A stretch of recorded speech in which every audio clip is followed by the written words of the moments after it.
And if anything in my life mattered, getting it right, this was that moment. I said, I've never seen anything like this in my life, and I never would have expected to see it. And it was a letter signed by Secretary Rumsfeld, basically laying out the protocol for having AWACS direct a fighter to intercept and shoot down an airliner. That pressing the pickle button, which releases a weapon, is a huge. You're taking a life at that point. It's a huge responsibility. And he said, I will never forget his words, I think someone detonated a nuclear weapon somewhere in the United States. He was the aircraft commander and basically looked at everybody and said, folks, if there's any question, we're going to war. And I said, it's kind of like when you watch the water hit the sand on a beach and then you watch it recede. That's what it looked like on the scope, is all these dots and indicators of aircraft just ebbed away. I mean, it was just the most remarkable thing until there were literally 5 or 6 aircraft airborne. It was very somber. Everybody was quiet. Everybody was focusing. And it's just a surreal moment because you have 36 other people besides myself saying, okay, wow, we are really at war in our own sovereign country. In the last episode of Seeking Context, we heard from AWACS crew members and pilots who had to quickly make the transition from a peacetime mindset to a time of war. Today, we will hear about the actions of those airmen as they defended American airspace throughout that fateful day. Since the last episode aired, I had the opportunity to interview 2 more airmen who helped broaden the story of our collective national response to the attacks. Lieutenant Kelly Strong was one of the radar operators in the back of the AWACS piloted by Jeff Van Dusen, helping to provide command and control to the fighter aircraft that flew to protect the New York and DC airspace. And Peter Braxton was a KC-10 pilot, also airborne at the time of the attacks, who would provide air refueling to the AWACS and fighters throughout the day. Like those in the towers and the Pentagon, the first responders and those on board the 4 hijacked aircraft, these Air Force aviators had no time to plan or coordinate. Their actions on 9/11 were underpinned by a lifetime of education and training and a foundation of shared values. We return now to our story back in the heartland at Tinker Air Force Base, Oklahoma. At Tinker Air Force Base, Oklahoma, Brigadier General Ben T. Robinson was the commander of 37 AWACS aircraft, a command and control platform the Air Force would employ to defend American airspace that day and in the years to follow. General Robinson describes the experience of that moment for the base-wide staff meeting taking place in his office and the immediate steps he and his team took to set up an air defense effort around the country. So we had a television there in the corner of the room, and she turns it on, and we're sitting there discussing what a bad day looks like, and we saw the second airplane hit. I said, I think everybody in the room knows we're under some kind of an attack, and we're going to be called upon, and we're going to be called upon early, and it's going to last a long time. After that little talk, I said, let's get back together here in 45 minutes and let me know what your statuses are. I said, you know what to do, now go do it. And the 3 leadership styles of authoritarian, democratic, and laissez-faire, it really was kind of a laissez-faire leadership. I had tremendous confidence in the squadron commanders, the group commanders.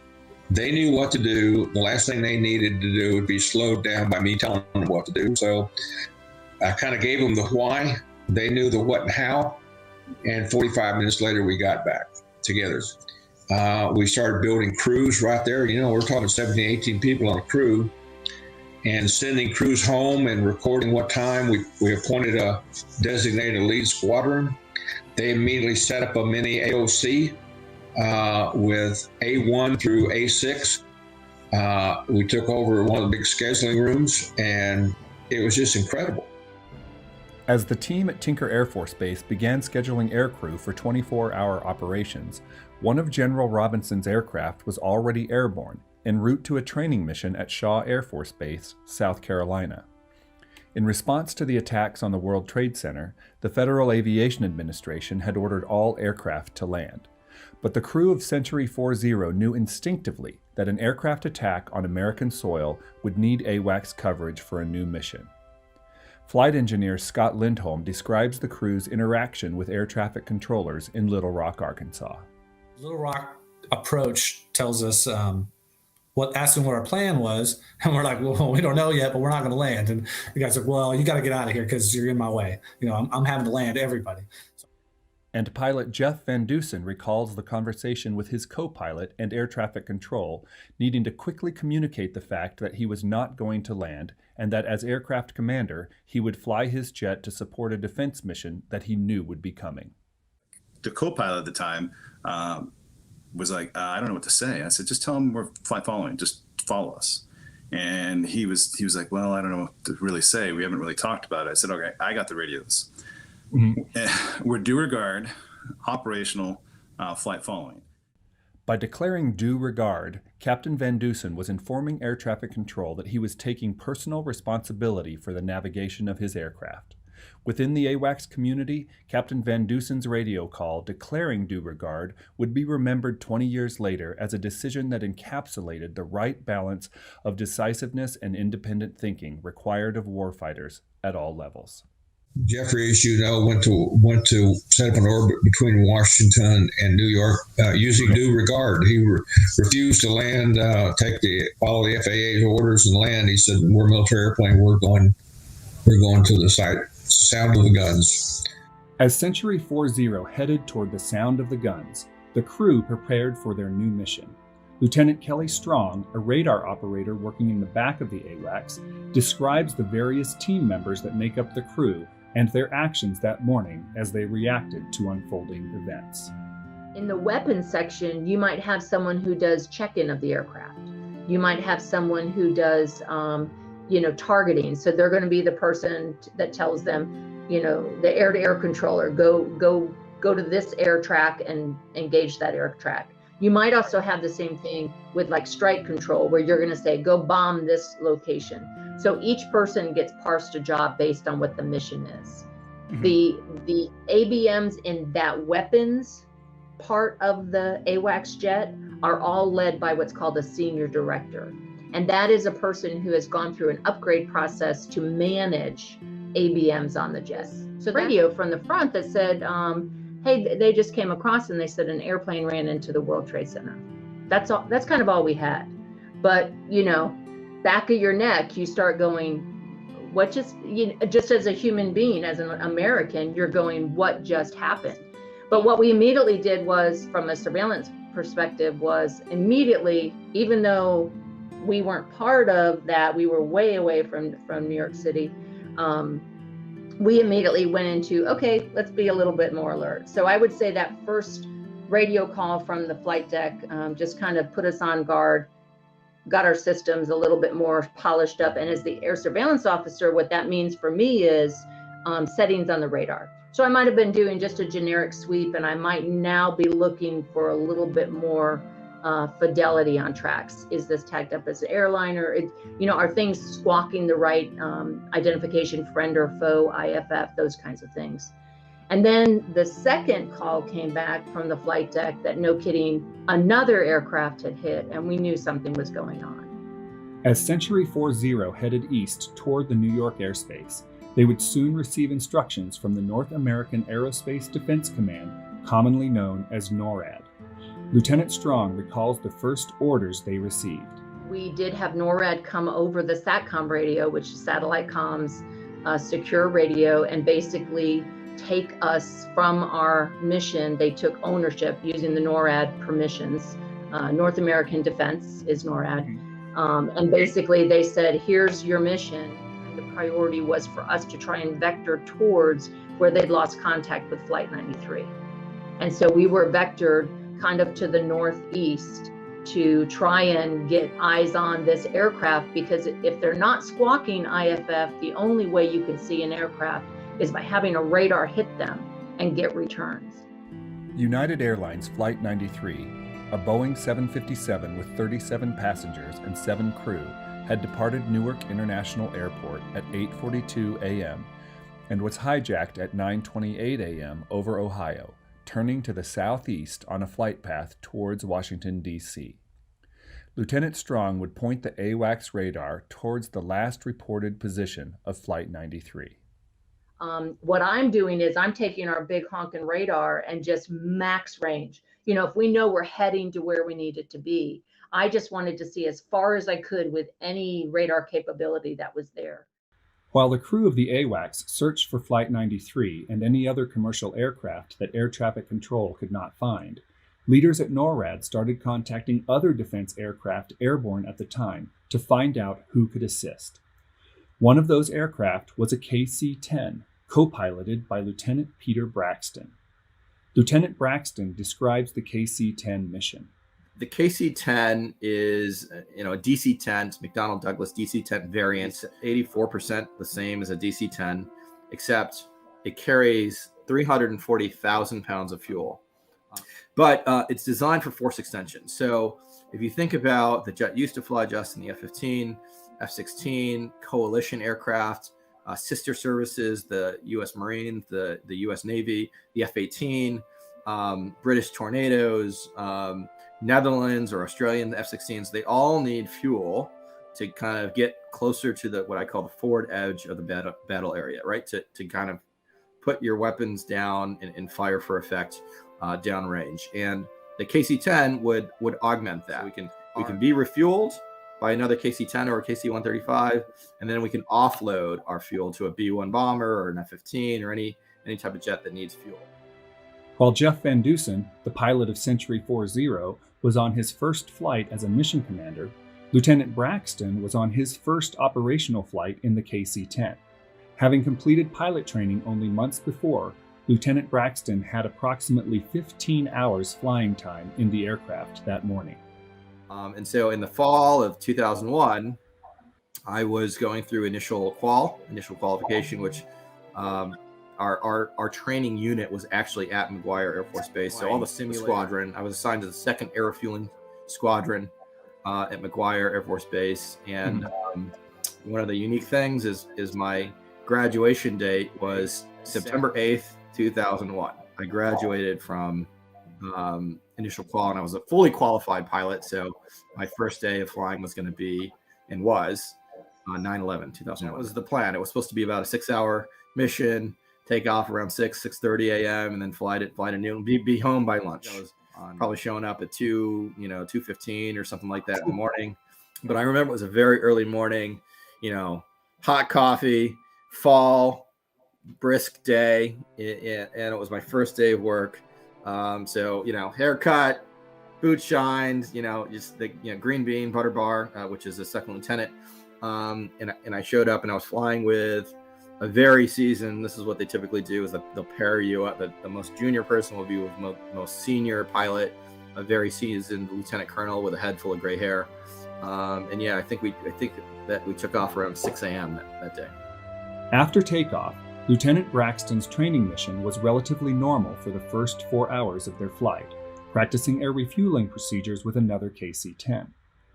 Because the aircraft was not monitoring air traffic control frequencies while conducting exercises in a military training airspace over the Atlantic Ocean, they had no knowledge of events unfolding in New York until contacted by NORAD, the defense agency that had just minutes before redirected Century 40 to search for the location of United Flight 93.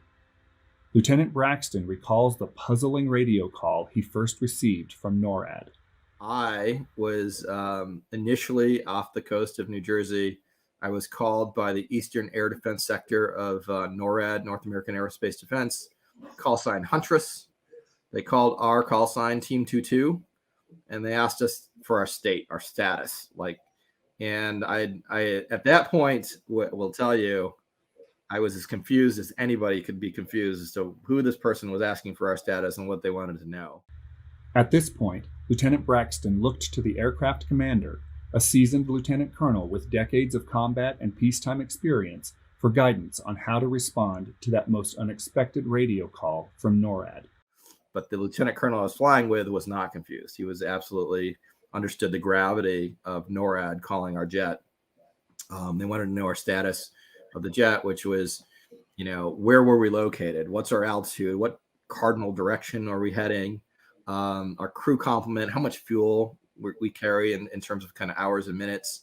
And then most importantly, probably, is how operational were we? Did we have the ability to offload fuel? And as soon as that happened, they told us to turn left direct to JFK and hold, awaiting further instructions, contact New York Center. While he didn't know what had happened or exactly why they were being called, the fact that NORAD had interrupted their sortie with no warning or prior coordination and reassigned them to a new mission told the aircraft commander that something life-changing had probably occurred.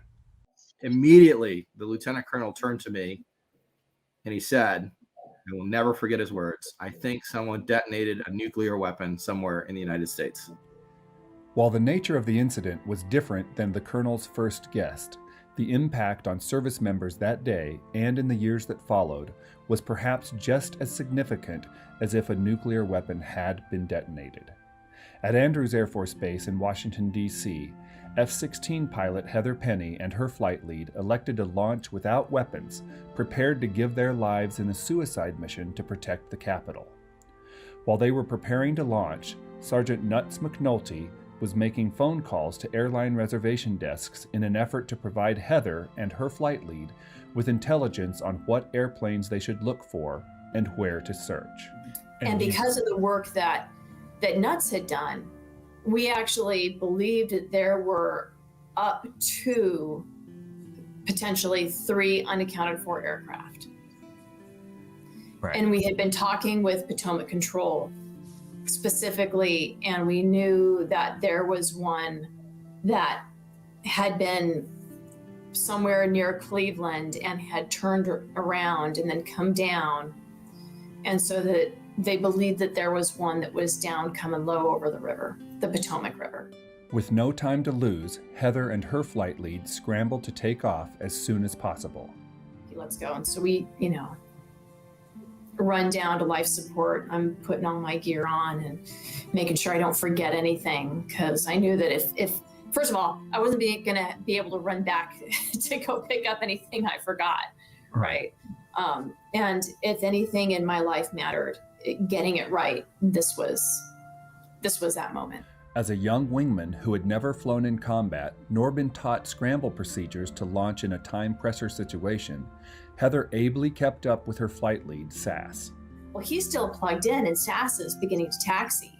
And I'm yelling at him, pull the chocks, pull the chocks. And I'm thinking, I'm gonna have to jump the chocks in afterburner just so I can get going. And the chocks suddenly release and I lurch forward like that and kind of step on the brakes and everyone is still under my jet.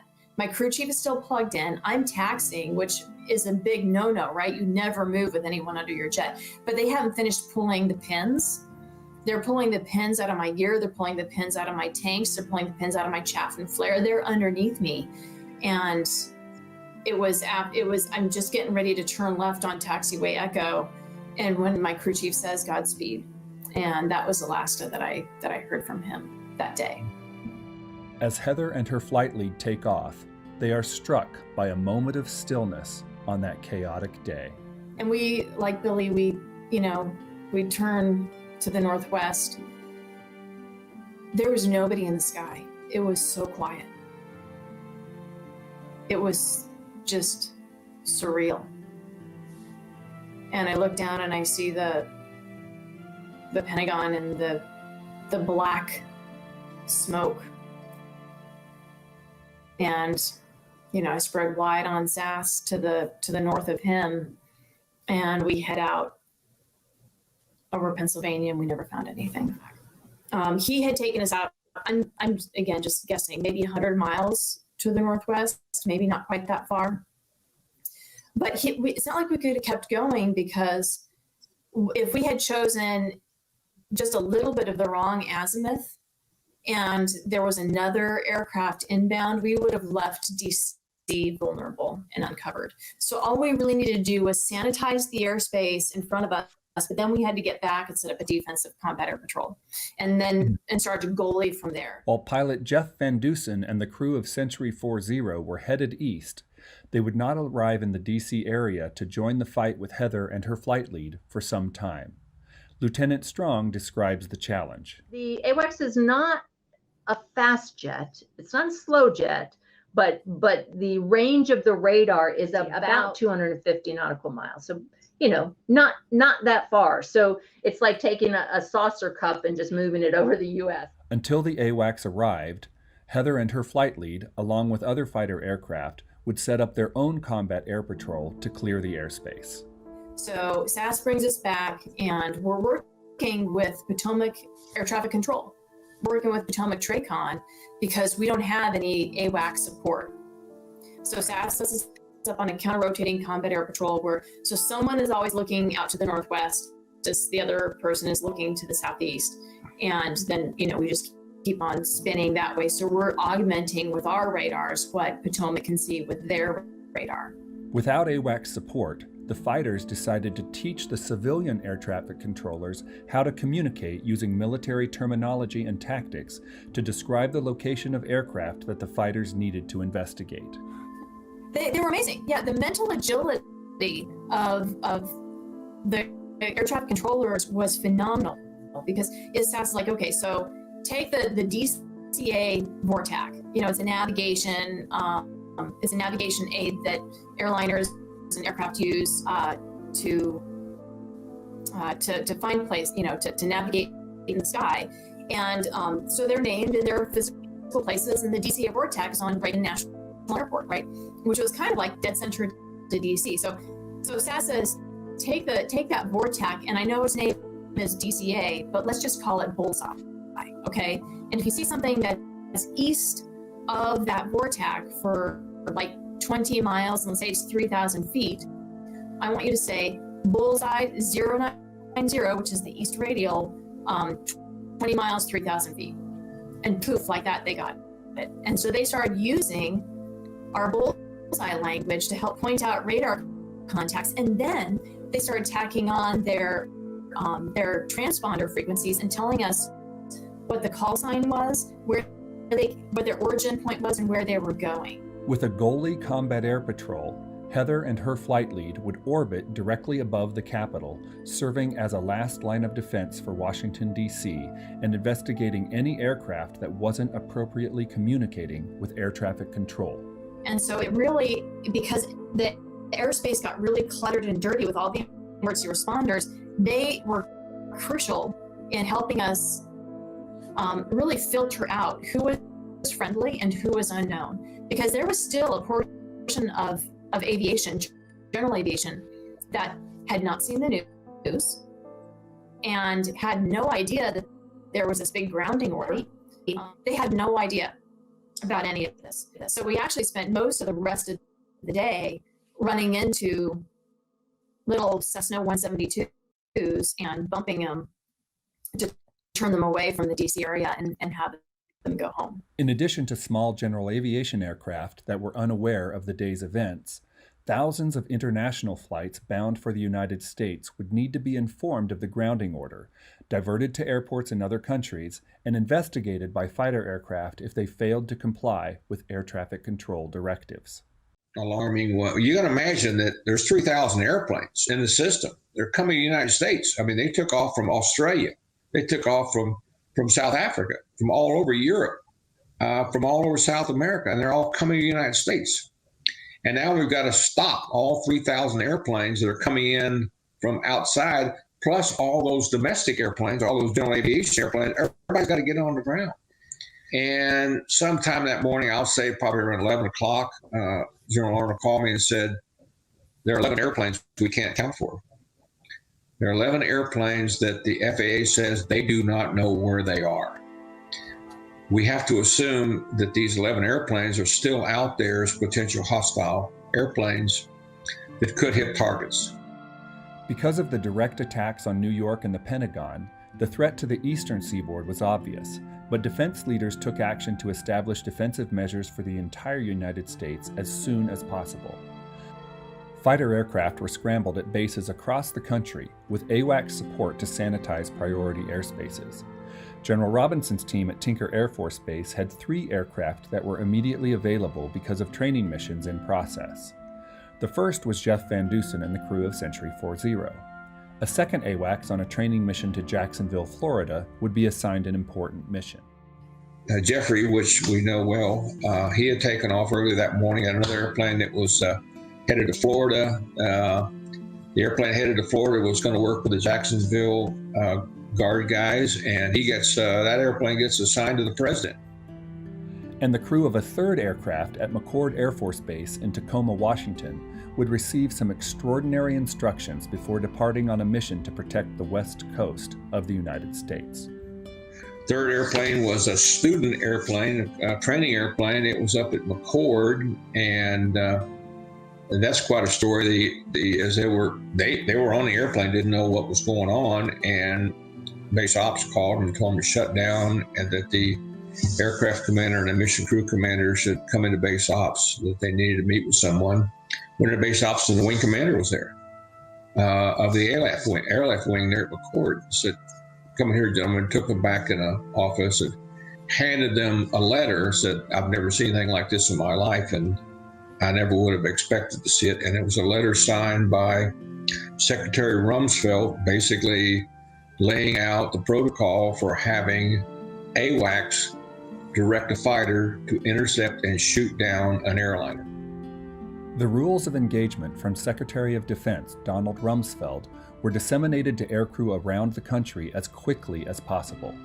While the signed letter was shown to crews still on the ground, those airborne received instructions from NORAD while their mission was in progress. Radar operator Kelly Strong recalls the impact of the directive for the crew of Century 40. But yeah, we definitely got past that, and that was through our SATCOM radio. I understood that the entire dynamic of the U.S. just changed, because this was a huge decision on the shoulders of the SecDef at the time to make that kind of call. At Langley Air Force Base, Virginia, the letter was received by intelligence personnel who relayed the information to Lieutenant Colonel Squat Fega and his wingman, Captain Phil Stodick, as they were preparing to take off. It sounds bizarre. It sounds like something out of a movie, but literally as I was climbing up the ladder to get into the jet, the intelligence officer came out and said, "Hey, we just got word, and here is the definitive answer on your ROE." Captain Stodick and his flight lead took off en route to Washington, D.C., where they would join fighters from the D.C. National Guard protecting the Capitol. As Captain Stodick recalls, the mission was not without challenges.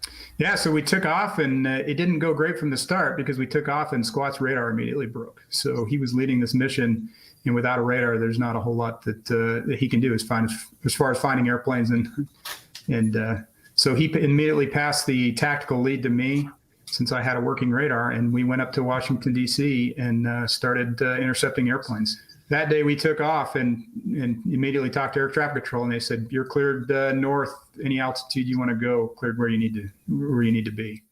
By the time they arrived on station, the F-16s from Andrews Air Force Base had already taught air traffic control how to work with fighters attempting to identify and investigate suspicious aircraft. The AWACS was not yet in range to assist. No, initially we were talking to air traffic control. And so there's another thing that was strange. We're talking to civilian controllers, and initially they're kind of telling us what they, we've got traffic here and we want you to go look at that and find out who it is. So that was kind of our role. And initially there is just identifying who's out there over the city and seeing what they're up to. With a massive effort underway to evacuate members of Congress and the Senate, in addition to medical evacuations from the Pentagon, the airspace in and around the White House, Capitol, and Pentagon grew extremely crowded. Because air traffic control did not have a list of the local, police, civilian, and military helicopters supporting evacuation efforts, the fighters would be asked to confirm the identity of any aircraft that might pose a threat.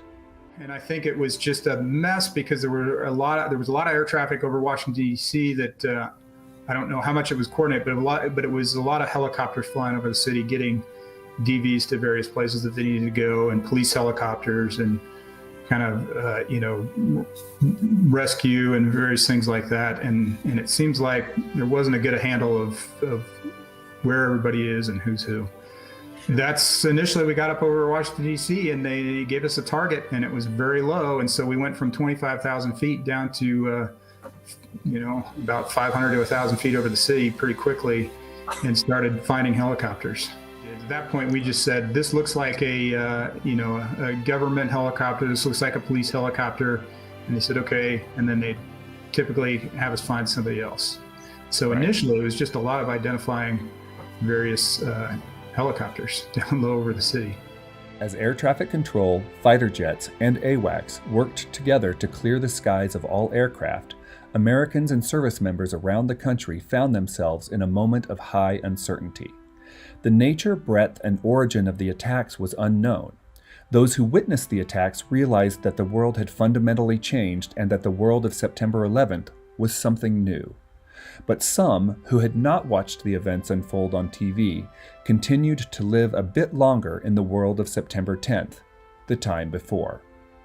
C-5 pilot Bobby Wolf drove past the burning Pentagon, rushing home to Dover Air Force Base, Delaware, knowing that his squadron would be called upon soon. But before he could make it home, Lieutenant Wolf would encounter a delay.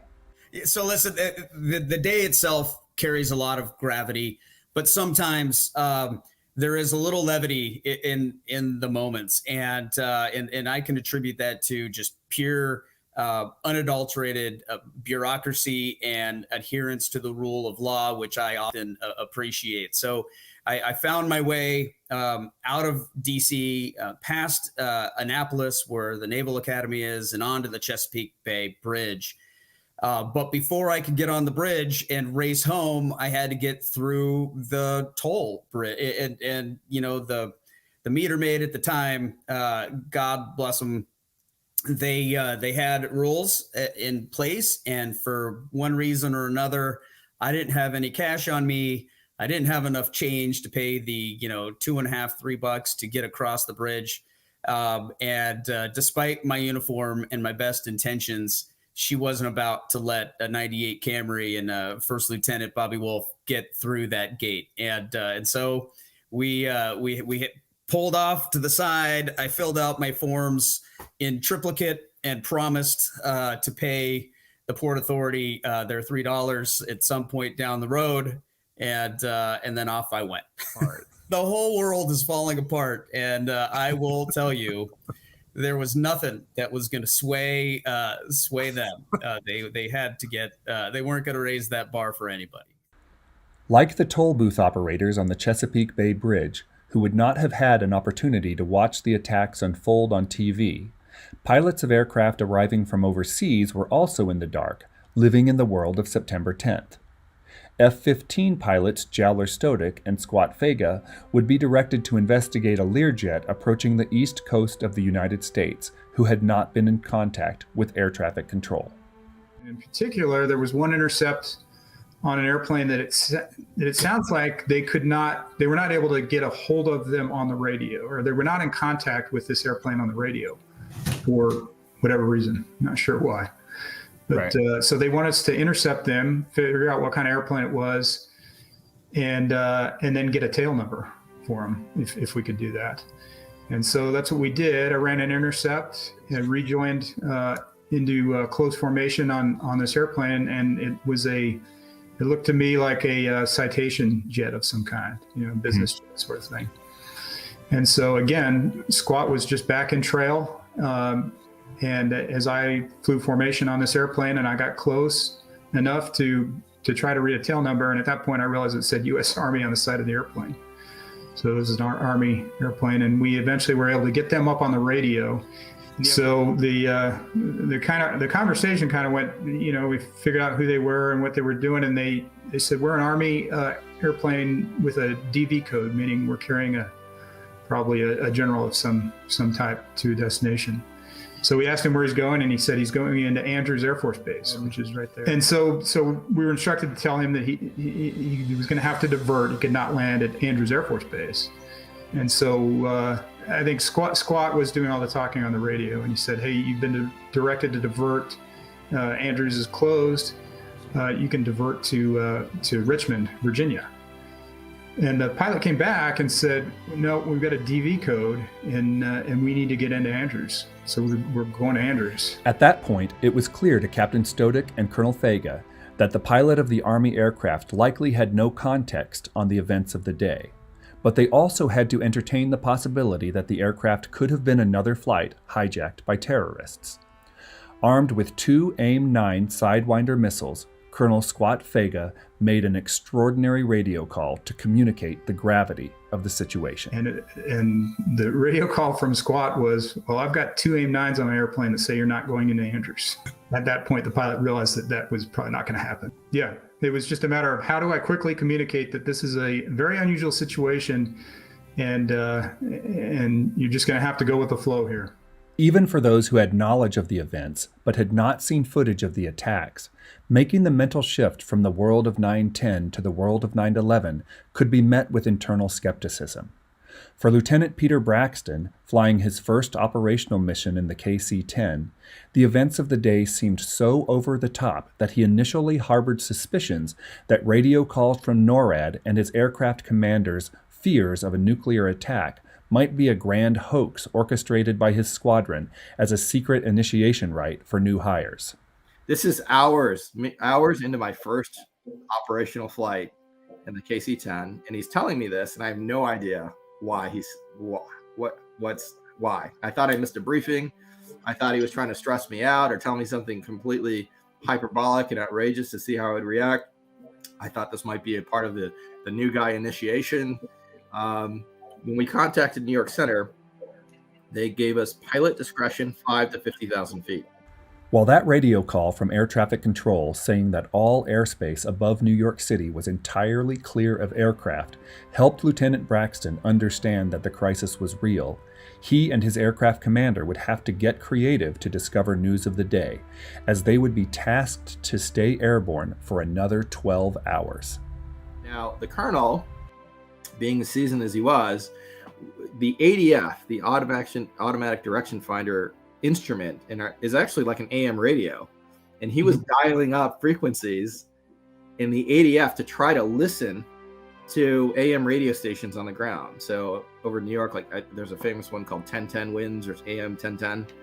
He was trying to figure out from public sources. You got to remember, this is 2001, way before the internet, Facebook, Skype, anything was in your cockpit and giving you kind of real-time information, or Twitter. We were doing our very best to try to figure out what was happening. Scott Lindholm and the crew of Century 40 would use a similar approach to gather information. Trying to find out, what exactly is going on, and we think first a small plane's run into one of the World Trade Centers. I dial up on we have a ADF. I don't know if you've ever flown like a Cessna or something, or old Cessna, an NGB approach probably. So we had ADF, but it could double up as a AM radio. So I tuned up on the ADF. Some old head flight engineer once showed me how to do it, and so I'd always do it. Just get the news or whatever, and you something to listen to. So tuned that up, and we were getting, I don't know what radio station, but we were getting a little bit more information on what was going on. It was fire at the World Trade Center, and it appeared a second plane had hit the World Trade Center and the other building. And so that was one of our main sources of information, really. And with the guys we were just talking, we're like, wow, let's try to get some information and figure out what's really going on. And my engineer, Scotty Lindholm, was like, hey, I'm going to turn on the ADF. And we had one of the old-fashioned ADFs, and I don't think they even teach how to tune it up with beat frequency oscillation and whatnot. But he got a good radio, and we were getting tons of information. Once Captain Van Dusen's AWACS arrived in the DC area, the radar operators established contact with fighter jets to continue sanitizing all of the airspace around New York and Washington, D.C. In order to stay airborne for the remainder of the day, the AWACS would need to refuel, presenting another first-time experience for the aircraft commander. I said, guys, I just want to do an orbit between the Twin Towers and the Pentagon. And it was because that's where we were going to go, and that's the information we got. And we relied back, like, no, perfect. We'll send you guys some KC-10s and air refueling. And I'm like, oh boy, I've never done a KC-10 air refueling, so we'll see how that works. While Captain Van Dusen had air refueled from a KC-135 Stratotanker, he had never been taught to refuel behind the KC-10 extender. I'm pretty sure he'd never seen a KC-10 behind the tanker. I'd probably maybe in a couple of years and see one or two as a flight engineer. And it's a different thing. I mean, it's difficult enough behind a KC-135, which is a similar sized aircraft. And now you're behind this, looks like a giant spaceship in front of you, and the bow wave and the wake from that plane is tremendous. And transferring 90,000 pounds of fuel from the KC-10 to the AWACS took a full 40 minutes, and despite having never trained to do so, Captain Van Dusen aced this on-the-job training moment. Yeah, he got up there and took 90,000 pounds like it was nothing. It was pretty cool. Back on the ground, military personnel around the country prepared for missions to come. C-5 pilot Bobby Wolf was eventually allowed to cross the Chesapeake Bay Bridge and join his squadron at Dover Air Force Base. I did race back to Dover Air Force Base. Shortly thereafter, we went. They started assigning crews into different levels of alerts. And before orders were even issued from the National Command Authority, leadership at Dover prepared their team for the future. He was the aircraft commander and basically looked at everybody and said, folks, if there's any question, we're going to war. And prepare yourself for a long haul and know that you're doing the right thing. And with that, we kind of terminated and ended the brief and went back into alert status and waited to find out where we're going next. And he was right. And he was right. There was no question about it. And so we didn't know where we were going or when we were going, but we knew we'd be going soon. As the day progressed, fighter squadrons started sending additional aircraft to relieve those patrolling the skies around the country. They were just getting as soon as the jets could on the 11th, throughout the rest of that afternoon and that evening, as soon as jets came available, they threw 2 shifts in the air. And by that time, an AWACS was airborne to start doing command and control. And First Air Force started building some type of command structure, but we just kept feeding 2 ships into the NORAD region, into the National Command area and the New York area, and deconflicting with Atlantic City and Otis, flying F-15s from Massachusetts. It happened fast. It happened fast. And on his first day at work, Lieutenant Peter Braxton would refuel many of those fighter aircraft. And all of the fighters, the F-15s and the F-16s that were on TV flying up and down the Hudson and the East River, we refueled all of those fighters because we were there all day. We were there from shortly after 9 a.m. until well after dusk. I want to say it was around 14 hours. I do have. None of the service members supporting the national security response on 9/11 had briefed or trained for the mission that day. But reflecting on their experience, many recall that they did have training and a shared understanding of how rules of engagement can guide actions in unexpected circumstances. I will say one of the eeriest things of that day, and again, as a human being, not just a person on an AWACS, I'm just doing my job, right? That's job number one. We train for that, even in the most surreal circumstances. You just do your job. We had trained quasi-accidentally, but we had trained for this very situation, and it really brought to the forefront the importance of a good rule of engagement, ROE. Because if we didn't have the ROE to stand on, you don't want a lot of subjective decision making. You want to have very clear criteria for what is a friend, what is an enemy.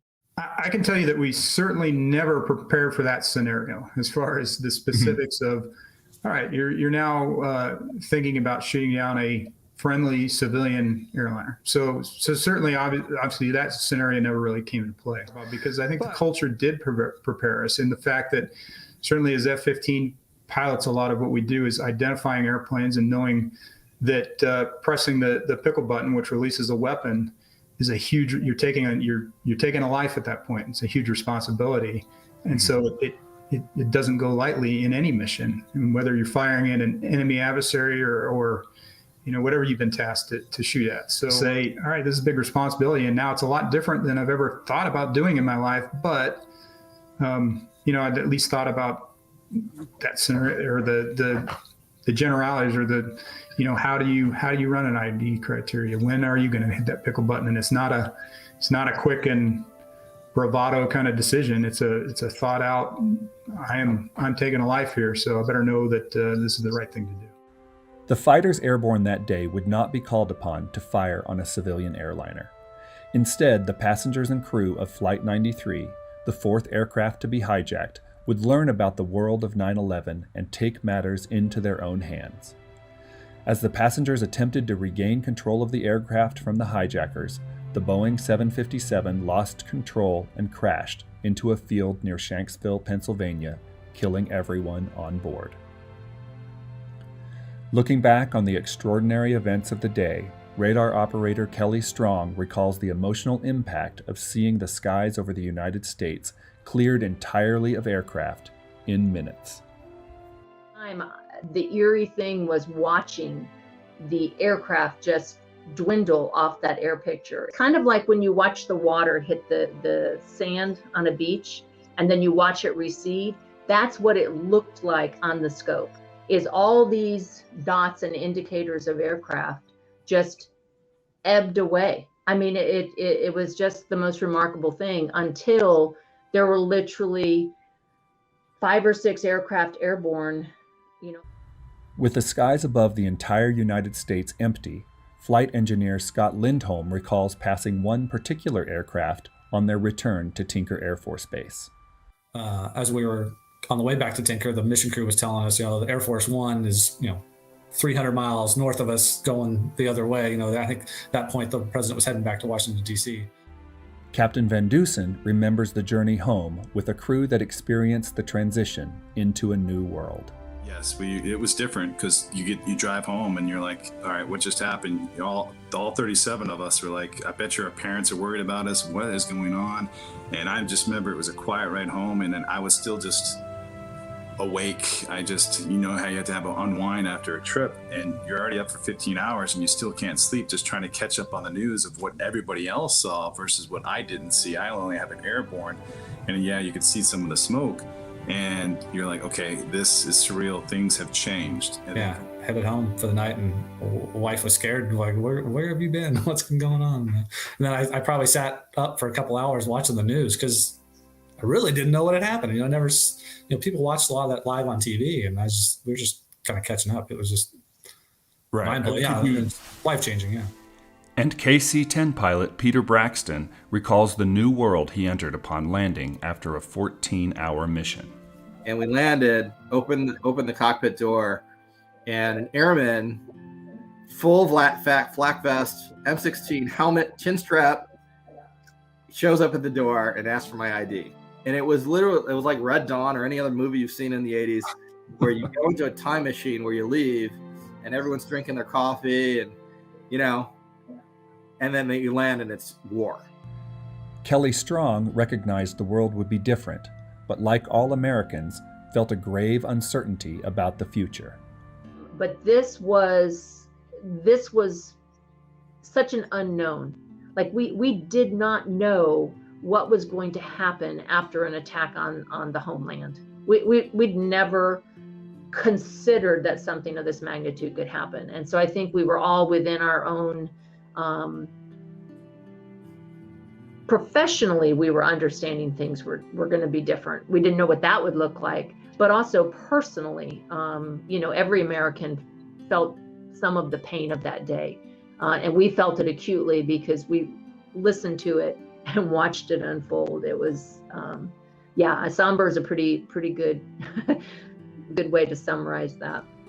And F-16 pilot Heather Penny remembers that the success of her mission was accomplished not with military weaponry, but through the bravery of the passengers and crew of Flight 93. Heather recalls that moment of silence as she left Andrews Air Force Base, flew over the burning Pentagon, and scanned the horizon for an aircraft filled with Americans who joined together to make the ultimate sacrifice for her and for us.